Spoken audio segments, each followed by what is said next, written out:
Selamat pagi saudara-saudara yang terkasih dalam Tuhan Yesus Kristus. Puji syukur kepada Tuhan, kita berjumpa kembali dalam sapaan dan renungan pagi GKI Salatiga. Hari ini Kamis 30 April 2026. Bersama saya Pendeta Yifta Setiawan Krisgunadi. Sebelum membaca dan merenungkan firman Tuhan, mari kita berdoa. Bapa di surga, terima kasih untuk hari pemberian-Mu. Terima kasih kami bisa bangun dalam keadaan baik. Kami sudah ditolong kembali untuk segar dan siap menjalani hari dengan hidup yang Tuhan anugerahkan. Saat ini kami akan merenungkan sabda-Mu. Mohon pimpinan Roh Kudus bagi setiap kami agar firman-Mu dapat kami pahami dan lakukan dalam kehidupan kami. Di dalam nama Tuhan Yesus, Sang Firman Hidup, kami berdoa. Amin. Saudara-saudara, saya akan membacakan kitab Ibrani pasal 12 ayat 1-3 yang akan menjadi dasar untuk renungan kita pada pagi ini. Tertulis begini: karena kita mempunyai banyak saksi bagaikan awan yang mengelilingi kita, marilah kita menanggalkan semua beban dan dosa yang begitu melekat pada kita, dan berlomba dengan tekun untuk perlombaan yang ada di depan kita. Marilah kita melakukannya dengan mata yang tertuju kepada Yesus, perintis iman dan yang membawa iman itu kepada kesempurnaan, yang dengan mengabaikan kehinaan tekun memikul salib demi sukacita yang ada di depan Dia, yang sekarang duduk di sebelah kanan tahta Allah. Ingatlah selalu Dia yang tekun menanggung bantahan yang sehebat itu terhadap dirinya dari pihak orang-orang berdosa, supaya jangan kamu menjadi lemah dan putus asa. Demikianlah sabda Tuhan. Dan tema untuk renungan pagi ini adalah mata dan pikiran yang tertuju kepada Yesus. Saudara-saudara, tahun 202, Kaisar Romawi Septimius Severus khawatir dengan pertumbuhan gereja. Karena itu ia melarang agama Kristen dan memerintahkan agar orang-orang di kekaisarannya menyembah dewa-dewa Romawi. Namun banyak orang Kristen yang mengabaikan larangan ini, termasuk diantaranya seorang perempuan bangsawan muda bernama Perpetua. Saat itu ia berusia 22 tahun. Ia berasal dari Kartago, Afrika Utara. Akibatnya, ia harus menjalani hukuman mati. Selama menanti eksekusi, perempuan muda ini menulis catatan harian mengenai pengalamannya, termasuk pengalamannya bersama dengan Tuhan yang menguatkannya ketika ia berada di dalam penjara. Ia menuliskan antara lain kegembiraannya ketika bayinya lahir dan diizinkan tinggal bersamanya. Penjara tiba-tiba menjadi istana sehingga aku sangat ingin tinggal di sana daripada di tempat manapun. Demikian ia menuliskannya. Dikisahkan juga berulang kali ayahnya membujuknya untuk meninggalkan Tuhan Yesus demi keselamatan nyawanya. Ayahnya berusaha membujuknya, "Anakku, kasihanilah aku yang sudah tua ini. Jangan tinggalkan aku, lepaskan kebanggaanmu." Permintaan ayahnya suatu kali. Dan Perpetua menjawab, "Terjadilah padaku seperti yang dikehendaki Allah." Hilarianus, sang gubernur, juga ikut membujuk, "Kasihanilah ayahmu yang sudah tua. Kasihanilah anak laki-lakimu yang masih bayi. Persembahkanlah kurban bagi dewa-dewa dan bagi keselamatan para kaisar." Perpetua dan teman-temannya menolak. Ia menegaskan imannya kepada Tuhan Yesus jauh lebih berharga dari apapun di dunia ini.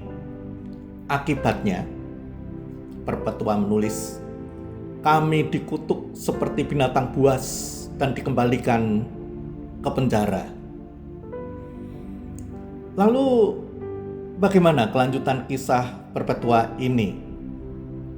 Seorang temannya mengakhiri cerita dengan menuliskan, hari kemenangan mereka tiba dan mereka berbaris dari penjara menuju amfiteater, penuh sukacita seakan-akan hendak pergi ke surga, dengan wajah tenang, juga dengan kegembiraan, bukan ketakutan. Di amfiteater itu, Perpetua dan teman-temannya berhadapan dengan binatang-binatang buas. Mereka pun menjadi mangsa dari binatang-binatang tersebut. Akhirnya, Perpetua menjadi salah seorang perempuan yang mati sebagai martir. Saudara-saudara, ini adalah salah satu kisah martir yang sangat menyentuh dan menggetarkan hati dalam sejarah kekristenan awal, tentang kekuatan iman di tengah penderitaan yang luar biasa hebat yang dialami. Jauh sebelum peristiwa yang menimpa Perpetua ini, penulis surat Ibrani menjelaskan bahwa kehidupan iman itu ibarat sebuah perlombaan lari, untuk menyatakan bahwa kehidupan orang beriman ini bukanlah kehidupan yang mudah. Jika diibaratkan sebagai perlombaan lari, maka orang beriman itu seumpama seorang atlet yang harus berlari dengan jarak yang sangat jauh, melelahkan, dan pasti ada rintangan yang dihadapi. Dalam situasi demikian, bisa saja orang-orang beriman ini merasa kelelahan, menderita, putus asa, bahkan tidak ingin melanjutkan perlombaan tersebut. Apabila hal ini terjadi, maka ia akan gagal dalam menjalani kehidupan imannya. Karena itu, agar hal demikian ini tidak terjadi, penulis surat Ibrani menasihatkan supaya orang-orang beriman berlomba dengan tekun, tidak menjadi lemah dan putus asa.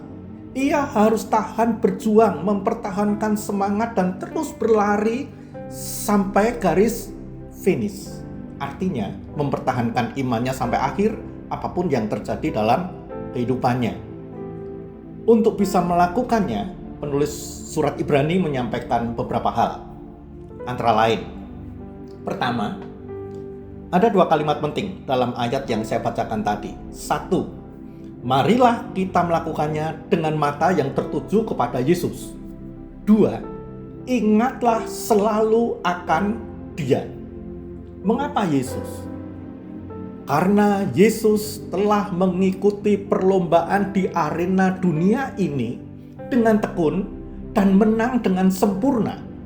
Sekalipun ia mendapatkan rintangan dan penderitaan yang sangat berat, bahkan nyawa pun menjadi taruhannya. Yesus menjadi contoh dan teladan bagi orang beriman dalam menjalani kehidupan ini dengan segala rintangan dan penderitaan yang ada di dalamnya, yang mungkin bisa terjadi. Hal ini yang tampaknya juga dilihat oleh Perpetua tadi. Kedua, kita diajak mengingat bahwa sebelum kita sudah ada banyak orang-orang beriman yang mengalami rintangan bahkan penderitaan yang maha berat. Malah ada banyak yang mengalami yang serupa dengan Yesus sampai nyawa terenggut. Namun mereka tetap setia beriman. Pengalaman para pendahulu kita, termasuk Perpetua tadi, bisa menjadi inspirasi yang menguatkan untuk menghadapi setiap rintangan dan hambatan yang terjadi dalam kita menjalani perlombaan iman di kehidupan kita ini.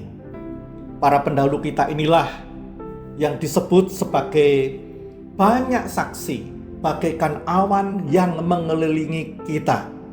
Mereka bagaikan para pendukung yang menyorai, yang menyemangati kita, orang-orang beriman yang tengah bertanding dalam perlombaan iman dalam kehidupan yang kita jalani ini.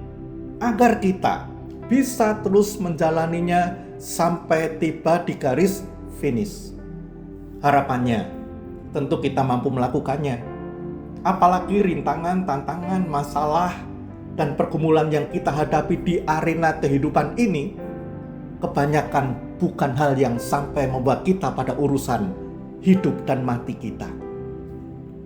Istilah yang dipakai oleh penulis surat Ibrani ini di ayat selanjutnya, kamu belum sampai mencucurkan darah.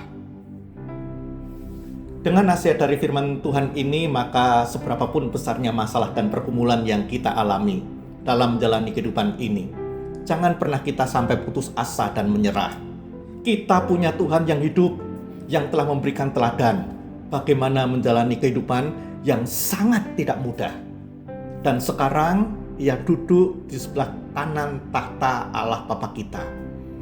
Ia punya kuasa untuk menolong kita. Amin. Mari kita berdoa. Tuhan, terima kasih untuk firman-Mu yang menguatkan kami. Kiranya kami dimampukan untuk menjalani kehidupan kami di dunia ini, apapun masalah dan pergumulan yang kami hadapi sebagai orang beriman. Sehingga kami mampu menyelesaikan perlombaan iman di arena kehidupan dunia ini. Tidak menjadi putus asa, menyerah, dan berhenti di tengah jalan. Roh Kudus, kiranya menolong kami. Kami naikkan doa kami di dalam nama Tuhan Yesus Kristus. Amin. Selamat pagi saudara-saudara, tuntaskan perlombaan imanmu dengan mata dan pikiran yang tertuju kepada Yesus Tuhan kita. Ia menyertai dan memberkatimu.